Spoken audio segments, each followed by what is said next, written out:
Hi all, it's Lady Horror here with more tales of the dark, scary, and dreadful. But remember, there is a viewer discretion advised on my channel. Did you know that 75% of Americans believe in the unexplainable?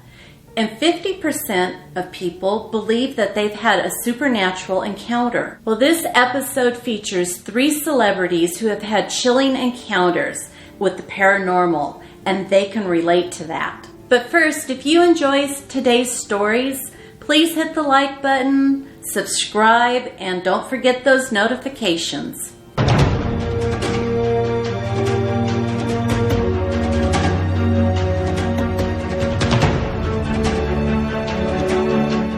Okay, now let's get on to our terrifying tales. Have you ever heard that gruesome nursery rhyme that goes like this? Lizzie Borden took an axe and gave her mother 40 whacks. When she saw what she had done, she gave her father 41. I don't know about you, but I've always thought that nursery rhymes and fairy tales were really based on grisly events. And this one in particular bothers me because it actually might have been true. You see, in 1892, a prominent and wealthy businessman and his wife, Andrew and Abby Borden, were butchered in their home in Fall River, Massachusetts. Their daughter, Lizzie, who was a spinster, had spent the day out in the barn, and when she came back to the house, she found her father lying across the couch in this gruesome pool of blood, and his face had literally been cut almost in half. When she finally came around enough that she could go through the house and look further to see if there was anybody else there, she went upstairs and she found her stepmother lying on the floor next to her bed, and she had just been hacked. Her face and head had been hacked to bits and pieces. But Lizzie quickly became the prime suspect, mostly because it was well known that she fought bitterly with her father over money, and she absolutely hated her stepmother. There were rumors floating around town that Lizzie had actually been in town trying to buy poison because she was going to try and kill them both and inherit all of the money. Well, this was enough to land Lizzie in jail. So there was this grand spectacle of a trial. But what's amazing is that Lizzie was actually acquitted of everything because there were no real evidence. It was all circumstantial. And to this day, the murders have never been solved. However, the house where the murders happened has always had a haunted reputation ever since. Some say that Lizzie's father and stepmother still walk the premises in search of revenge. Enter Chloe Sevigny, a famous actress who is well known for her movies and television and equally known for her bizarre, different, alternative fashion. In fact, she has become a style icon. In 2018, 126 years after the murders, Chloe produced and released a film about Lizzie Borden. Chloe had always been fascinated with the story of Lizzie and the entire culture and fashion and just everything to do with that era. Years prior, when Chloe was actually tossing around the idea of doing this film, she ended up spending a night at the house. This is where she had her first of 3 supernatural encounters connected to Lizzie Borden and the home. The first event not only frightened Chloe and her then boyfriend, but it just further inspired her that she wanted to get the story out there. You see, they had gone to visit the location to really get a feel for Lizzie and the home, and they ended up staying there, but the home is now at this time a bed and breakfast. Chloe recalls that at night after they'd gone to bed, she and her boyfriend kept hearing these moaning and groaning sounds. They were just terrifying sounds. And what made it worse was they were the only people in the house. There was no staff there. There were no other guests there. They were completely on their own, and it was absolutely terrifying. In fact, the boyfriend quickly, early on in the evening, told Chloe, he says, I can't do this anymore. I'm not having fun. I don't like this. I want to leave. But now Chloe worked her magic on him and she convinced him to stay with her. But after they had gone to bed and fallen asleep, her boyfriend, all of a sudden, he's kind of gasping for air. Chloe looks over at him and he's trying to breathe. And he's telling her, there's this pressure on my chest. I feel like somebody is like kneeling down on my chest. I'm struggling to breathe. And he's like, it doesn't feel natural. It doesn't feel like good. It's evil. Whatever this is, it's evil. They left the next day completely believing that they had had a supernatural encounter. So a little bit later on, but still prior to production of the film, Chloe has her second supernatural encounter. Only this time it's not at Lizzie Borden's house. It's actually in New York at her home. She was sound asleep in her apartment when Chloe awoke to this intense pressure on her chest. And it was exactly the way her past boyfriend had described it when he woke up to the pressure. She felt like there was somebody with their knee squarely on her chest and just leaning into her. She intuitively felt that there was someone or someones connected to the Lizzie Borden house and the murders that had come there to visit her. She laughs about it now, but she says after she woke up, these entities just continued to kind of fly around the house, bumping into her, bumping into each other. And then she remembered that a friend had told her one time, if you ever have a ghost in your house, all you have to do is ask it to leave. So she did. She told him, she says, you're not really welcome here. I want you to leave. And they did. Moving forward in time once again, the movie is now in production. And Chloe returns to the Lizzie Borden house, but this time she's got her screenwriter friend Bryce Cass with her. They spend one night at the house, and Bryce has an encounter with possibly more than one entity. You see, one of the things that the Lizzie Borden bed and breakfast does is if they have guests interested in the supernatural, they will offer a tour of the home and then later a seance. So Bryce does the tour, and then afterwards when the seance begins, Bryce says that the room they're in immediately becomes frigid. It's not like they're blowing cold air in. He can't feel anything moving. It's just frigid in there. And then the person who's leading the seance starts communicating with Lizzie Borden's father. And Bryce says you can just feel the presence in the room. And you can feel the tension and the fear off the other people that are in the room. He says it was just one of the scariest things he's ever been through, and he describes it as nothing short of bleeping terrifying. Later, Bryce decides to go to bed, and where is he staying but no other than the murder room, the room where Lizzie Borden's stepmom was hacked to bits and pieces. During the middle of the night, Bryce has this weird sensation that wakes him up. It's on the side of his body. He doesn't quite know what's going on. He sits up in bed and he pulls his shirt aside and he sees this long scratch down the side of his body. Now he looks at his fingernails and he's kind of looking to see if there's anything in the bed that could have done this, and there is nothing that could have caused this injury. Bryce was so unnerved by this that he just laid awake in bed the rest of the night. Now the next day they're actually shooting a scene in the home, but Bryce for some reason ends up in another room by himself when he feels the same sensation on the side of his body, and he pulls his shirt up, and next to the first scratch is a second scratch. It's identical to the first one. Bryce was and still is convinced that this was a message from Lizzie, Abby, or Andrew, some kind of a sign to remember, or maybe a warning to remember what had happened in that house. Chloe, her ex-boyfriend, and Bryce aren't the only ones who have claimed to have had supernatural encounters in the house. Visitors will claim that doors will open and close on their own, and that there's this floral scent that will float along through the rooms as though somebody wearing perfume was walking through the rooms.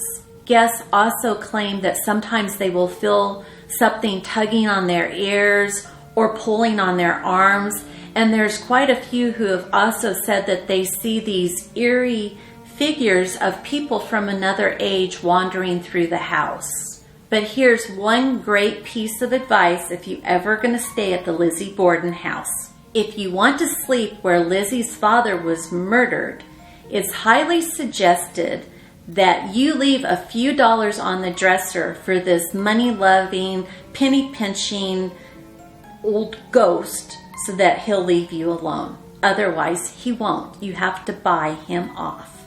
Now, tale number 2 is probably going to surprise a lot of people. Did you know that angelic Ariana Grande, the award-winning singer-songwriter and actress, actually has a dark side? Well, she does. She loves everything supernatural. Back in 2013, Ariana and a group of friends went to Kansas to visit what was supposed to be this really famous haunted castle, but they were horribly disappointed. It was really corny. Ariana thought it was just a joke and that they basically got ripped off. So she decides that the next day they're going to visit Stoll Cemetery. Now, the cemetery is known as one of the 7 gates to hell on earth. Supposedly, it has such a reputation and it's so unholy that even the Pope won't fly over the area. In fact, he will actually order his plane to fly around Kansas altogether. Stoll Cemetery and the little abandoned church that sits next to it are located in the broken down and forsaken town of Stoll, Kansas. You know, it's one of those places that comes right out of a movie like The Hills. The Hills Have Eyes. Today there's only the cemetery, a brand new church, and a few leftover residents. For years, stories of ghosts, witches, and other supernatural encounters plagued this sorry little forsaken town and its graveyard. It seems that Ariana and her group of friends got to the cemetery and were driving by, and they're looking at, well, basically they're not looking at much. I mean, there's a few crumbling headstones, there's the crumbled down church, there's a flimsy little chain link fence. I mean, just not much to look at. When Ariana's thinking to herself, God, I did it again, you know, we picked this loser of a place. But suddenly, Ariana starts to feel queasy and sick to her stomach. And then this overall negative energy just fills the car that they're riding in. The whole experience is now starting to feel really different. The supernatural vibe is worse. It's stronger, it's more real. In fact, she describes it as starting to feel evil. She notices that there's this smell of sulfur, and as she's sniffing, it's getting stronger and stronger. And she's also remembering that sulfur is a sign of having a demon around you. But that's not all. She also sees this fly that's kind of just moving around haphazardly around the car, and that fly had not been there a minute earlier. It's just suddenly there, and she's like, now I've got 2 signs of a demon, because the fly is a sign as well. And she's really on edge at this point. Her dread intensifies, and she finally tells her friend that's driving, I want to get out of here. We have to leave now. He starts to take off when she says, no, stop. There's something I got to do first. So she rolls down her window, and she sticks her little head out the window, and she yells at them, we apologize. We didn't mean to disrupt your peace. By them, I mean whatever spirits might be out there in the graveyard. Before she gets back in the car, she pulls out her cell phone and she takes one picture of the cemetery. And she gets back in the car fully, rolls her window off, and they take off down the road. When they get a little bit a ways away, She pulls her phone out and looks at the picture she took. And there, crystal clear in this picture, are 3 faces that she can only describe as the faces of demons. I mean, they are red. The faces are contorted in pain or anger. There's evil, vicious eyes and these sharp teeth. Well, you get it. They're demon faces. The next day, a very disturbed Ariana tries to send a copy of this picture to her manager. But when she sends it off, she gets a message back saying that there's an error, that the message can't be sent because it's 666 megabytes. 666, the number of the Antichrist. Not only does Ariana have this bizarre and disturbing picture on her phone, but because she's into the supernatural, on her computer, she also has a file folder that she named Demon. And that's just something to hold on to and remember that. But, weird things are now happening to Ariana at home. One night she's about to go to sleep and she closes her eyes and she hears this very loud rumbling next to her head. And she opens her eyes to see what it is and the noise stops.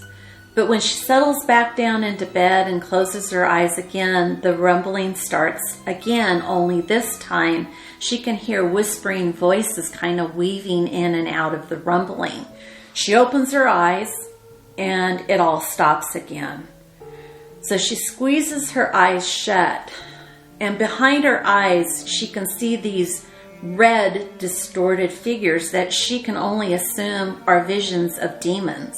She jerks her eyes wide open and she frantically grabs her phone and she's trying to reach a friend to tell them what's happening to her and that she doesn't want to be there any longer, doesn't want to go to sleep in her house.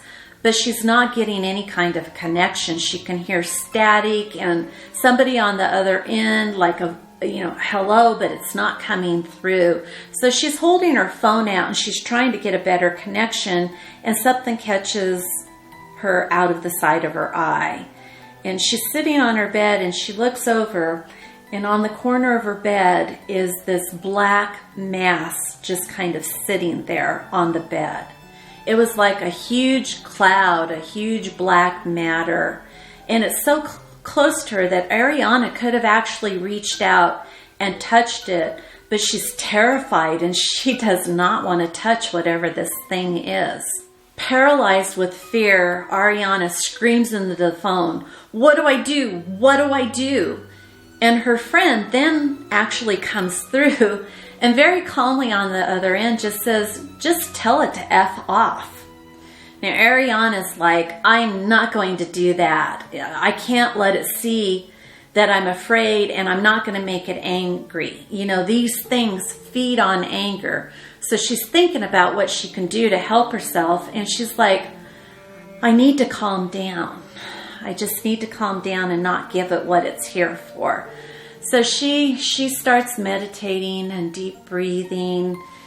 She feels her blood pressure going down, and she looks out of the corner of her eye, and this black thing has started to shift and move, and it is sliding away from her and moving down to the end of the bed.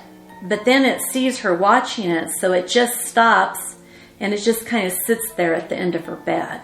Now, oddly enough, this great fatigue overcomes Ariana and she falls asleep. And the next morning when she wakes up, this black thing is gone. Now, Ariana actually had a friend staying at the house that night. And the next morning when this lady comes down the stairs and greets Ariana in the kitchen, Ariana noticed she looks really tired and haggard.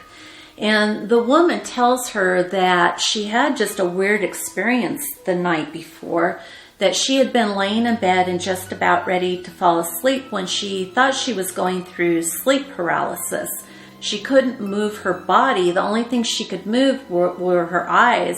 And she's sitting there looking around the room, kind of just going, "Wow, this is weird. What's happening to me?" And she sees this black mist, black mass start to materialize in the room next to her bed. And she's absolutely terrified. She can't move, she can't call out, she can't do anything. There's just this thing there, and she thinks it's watching her. And just like Ariana, the woman says that all of a sudden she just became so incredibly tired that she's shocked. She actually fell asleep, and then when she woke up in the morning, she looks, of course, to where that black thing was, and it's gone. Now, hearing this story along with what she went through, Ariana is absolutely terrified. And the next thing she does is rush to her computer, pull up that file that's marked demon, and delete it. And as far as anybody knows, since she got rid of that file, Ariana has never had another supernatural encounter of any kind. And now on to our final story. Laura Prepon is probably most famously known for her role on that 70s show and also her role in the new Orange is the New Black. So Laura was living with her boyfriend Chris in the rolling hills outside of LA. And they loved it there, but they were feeling a little bit isolated. You know, LA and LA traffic is the worst. None of their friends wanted to drive all the way out to see them and fight that traffic, and they were tired of fighting it and commuting back and forth for work, so they decided they were going to move back to LA. After some looking around, Chris and Laura find this old English manor. It's a beautiful white house, and Laura just immediately falls in love with it. She knows this is the home for them.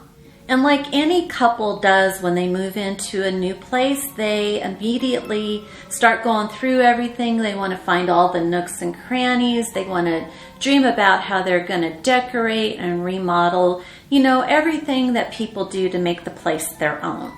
Now, when you are walking up the stairs to the second story and you get to the landing, the first door on your right is the master bedroom. And when you walk through that door, immediately to your left is this beautiful sunroom that has these gorgeous French doors that open up into the master bedroom. Now, when Laura and Chris get upstairs and they get into the bedroom, Laura immediately senses that something's kind of off about this room. It's at least 15 degrees colder in this room than any other room in the house. And she's sitting there and she's rubbing her arms, and she realizes she feels really uneasy here. You know, the whole thing is really kind of freaking her out as she's standing in the room. Trying to shake it off, Laura tells herself, you know, the reason the vibe is so bad here is because the feng shui is off. And, you know, once we do a little work and we repaint and redecorate, everything's going to feel better. So Chris and Laura go and they pick out, you know, this really pretty bright color. It's airy and fresh, and they just know that it's going to change the whole feel of the room. But until the painter can get there and do the work, neither one of them are comfortable sleeping in the master bedroom, and they decide they're going to stay in the guest room. So the first sign that something unnatural is happening in the home is that first night they're in the guest bedroom, and there is just this loud banging in the house that just, I mean, the house is reverberating, and they just are jolted out of their sleep. Both Laura and Chris fly up into a seated position, and they're looking at each other. What the hell is that? When Laura notices the dog, Lambert, has jumped off the bed and run to the corner, and he's in the corner and he's whimpering and he's scratching up the wood like he's trying to get even further away from whatever's making this banging noise. She can see that he is completely not okay, and the dog has never acted like this before. Chris is completely freaked out. He's thinking to himself that somebody has broken into the house and it's going to be up to him to defend the dog and Laura. So he reaches down and opens the drawer next to his bed and he grabs his gun. He realizes he's going to have to go downstairs and confront whoever's in the house. He calls to Lambert, "Lambert, come." but the dog refuses to move. You know, this dog doesn't want anything to do with whatever's in the house, and he's not going to be of any help to Chris.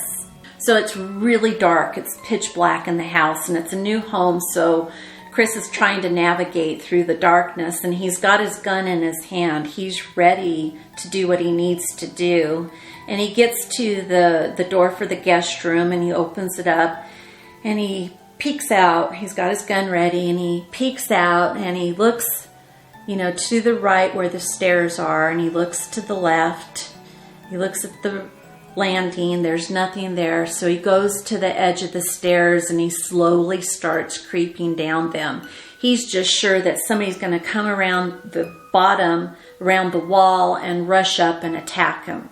Now, at the same time, Laura is basically hiding under the covers on the bed when a thought occurs to her. They don't necessarily know that if somebody got into the house that they're downstairs, they might be upstairs. And she doesn't want to yell out to Chris because she doesn't want, if they are downstairs, or they're upstairs, she doesn't want them to know where Chris is.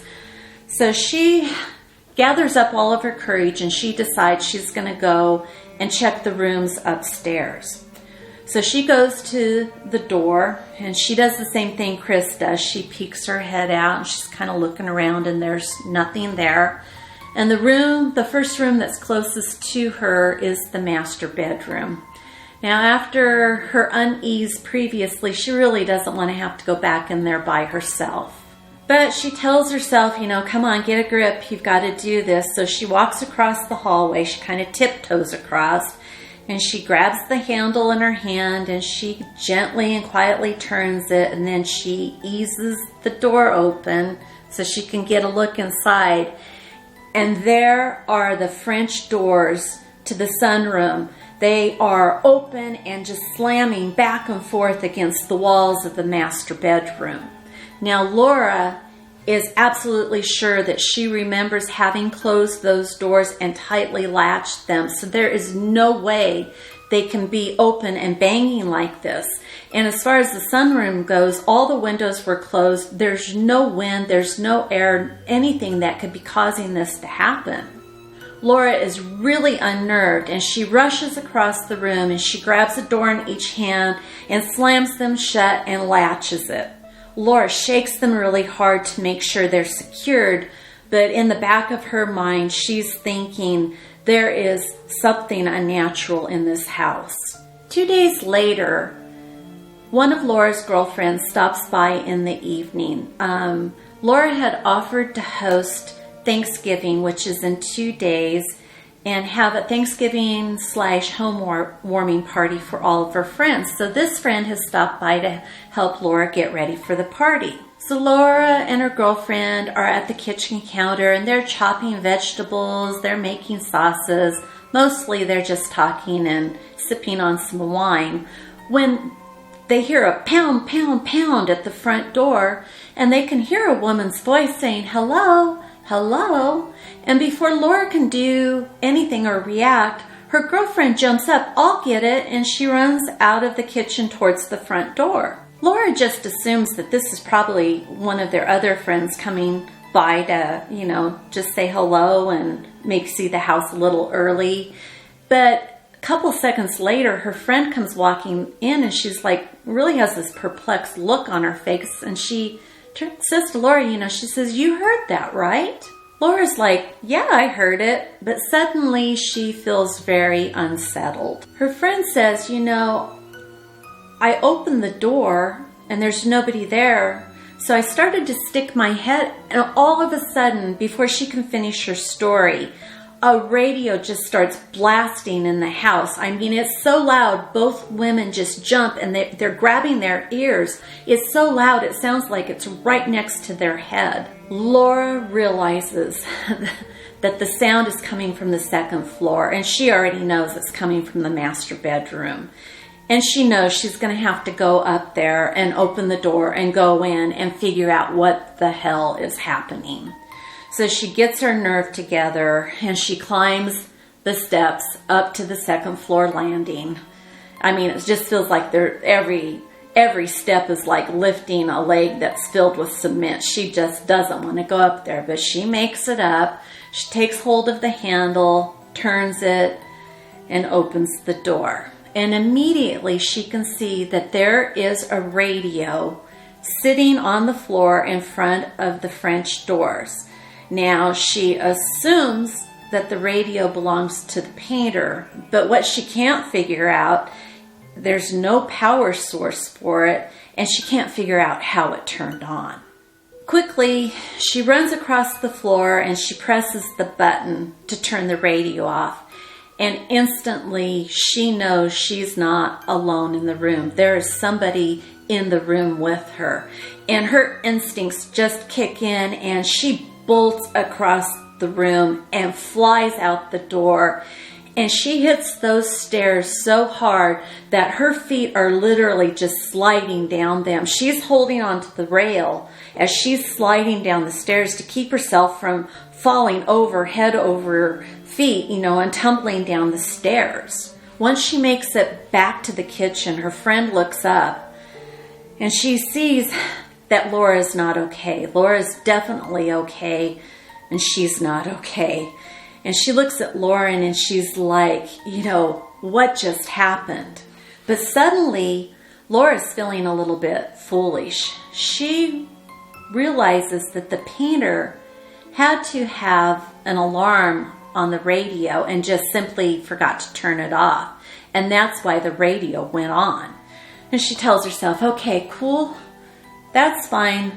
It really sucks it happened. It really scared me, but it's no big deal. I mean, there's a timer on the radio. So the next morning, which is Thanksgiving morning, the painter shows up bright and early to clean up all of his stuff and get that room ready for Laura to show her guests. And Laura goes in and she says to him, she's like, hey, last night your radio, the alarm went off on it at 8 o'clock and, it went off and it scared the crap out of me. The painter kind of looks at her puzzled and he's like, first of all, I don't have an alarm on my radio. And he's like, I think I really do know what happened. A few minutes earlier, before Laura had come in the room, he was gathering up the drop cloths and he picked one up off of a mirror that was leaning against the wall, and he's bent over, he's taken the drop cloth off, and he sees his reflection, but then behind him in the reflection, he sees an old woman. And of course, naturally, he turns around to look, but there's nobody there. And he turns and he looks in the mirror again, and there she is again. There's an old woman with short gray hair standing just a few feet behind him. She's not moving, she's not speaking, she's not doing anything. She's just staring at him. So he's remembering this and he says to Laura, he says, look, I really don't want to freak you out, but there is an old woman in this room. Laura's really scared now because she knows that he's talking about a ghost. And, she's not the type to scare easy, but this has her scared. She's thinking to herself, he saw something, I have felt something, the French doors opening, the radio blasting, the knocking. It's just so obvious we have a ghost in the house. Laura doesn't have much time. It's about an hour before people start coming over, so she's got to go through the house and just finish up little details, but she's really on edge. She keeps looking over her shoulder, thinking somebody's behind her, waiting for a door to open. It's just really kind of a tense, terrible period of time while she's waiting for people to show up. But eventually they do show up. People are handing her housewarming gifts. They're hugging them. They're giving Chris and her bottles of wine. Quickly Laura realizes the party has started. It's time to move on. Now everybody's really excited to see the new house. People are milling about. They're going from room to room. When two of their lady friends, girlfriends, come up to Laura and tell her that they are going to go up to the second floor to see what's up there. As they're telling her they're going upstairs, Laura's really kind of not at ease with it, but what's she going to do? She doesn't want to ruin the party. She doesn't want to, she doesn't want to change the mood. So all she can think of to do is she's like, oh, okay, cool. All right, fine. And she then proceeds to go about still entertaining the guests that are downstairs. She's, handing them drinks. She's offering them hors d'oeuvres. She's just trying to be a good hostess. Suddenly, there's these horrified screams coming from upstairs in the master bedroom. And all the guests just freeze. What is happening? And they're all looking at each other, and then they look at the bottom of the stairways, and in one massive rush, they all run to the bottom of the stairs, and they're looking up at the second story. Now, the two girls are already rushing down the stairs. Oh my God, the women are screaming. We went in your bedroom and there's this old woman in your room. Only she's not real. I mean, she's not a real person, but she's there. And they are moving so fast that they are, trying practically to push each other down the stairs to get down the stairs faster. One of the girls, as she hits the bottom of the stairwell, grabs Laura's arm and she's like, we have to call my mom now. Laura's completely caught off guard. Why? And her friend says, because my mom has experience with this kind of thing. She's going to know what you need to do. Well, now, Laura really doesn't have experience with this, and she kind of likes somebody to tell her what to do. So she says, okay, fine, we'll call her. So the friend calls her mom. Now keep in mind, this woman has never been in this house. When you hear this next part of the story, this woman has never been in the house. She's not even in the same state. This is California and she's in Florida. When her mom answers, the friend doesn't really say anything to her. She just says, Mom, I need you to talk to Laura. And she hands the phone to Laura. Laura doesn't say anything right away. And on the other end, the mom feels something and she says to Laura, okay, I'm going to need you to do something for me. I'm going to need you to take the phone and go back up into the bedroom. Laura's stomach drops. She does not want to go back to the bedroom, but she realizes she better do what this lady's asking her. So she grabs her two girlfriends again and they start back up the stairs. And they're going so slowly. It's like taking one step, listening to see if they can hear anything, looking up at the stairs, taking another step. It takes them forever to get back up to the master bedroom. When they get to the door, nobody wants to go in. But Laura realizes she's got to take the phone in there. So she does it. She steps into the room when immediately the mom asks, is there a room to your left? Oh my God, Laura's thinking, it's the sunroom. How could she have possibly known that? Very calmly, the mother says to her, it's okay, but she's in that room. Immediately, the French doors burst open, almost like there'd been an explosion behind them. And all three women see the old woman. She's standing clear as day in the sunroom. Laura and her friends scream. They practically jump out of their shoes. And without even a thought, they all turn and they run as fast as they can for the master bedroom door. But they hit the door all at the same time, so nobody can get through the door. They're shoving and pushing each other till they just kind of all burst out through the door onto the landing. And then once again, they're all flying downstairs as fast as they can. Now remember this, the friend's mom didn't know anything about this house. And when the friend called her mom, she barely spoke to her. She hadn't prepped her, hadn't told her anything that was going on. She had just handed the phone to Laura, and yet the woman knew all this information about what was in the room upstairs. Laura's shaking like a leaf. I mean, she's holding the phone up, but she can barely talk. When the mom says to her, she says, okay, I'm going to need you to stay out of that room. Shut the door, but stay out of the room. And I don't want you to go back into that room for half an hour. She goes, do you understand me? Do not go back in that room even 1 second before the half hour is up. Laura's looking at her watch and she's thinking to herself, I don't ever want to go back in that room, so that's not really a problem.